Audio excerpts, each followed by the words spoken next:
اس خوف سے کہ میں اپنے رب کے سامنے کیسے پیش ہوں گا۔ کہتے کاش میں کسی درخت کا پتا ہوتا جو سوکھ کے جھڑ جاتا، کاش میں کسی مومن کے جسم کا بال ہوتا، میں کوئی پرندہ ہوتا جسے لوگ بھون کے کھا جاتے۔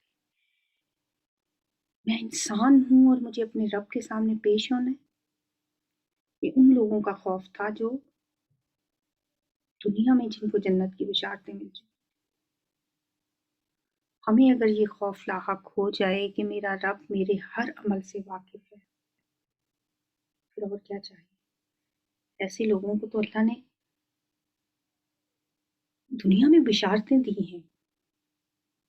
وَلِمَنْ خَافَ مَقَامَ رَبِّهِ جَنَّتَانِ،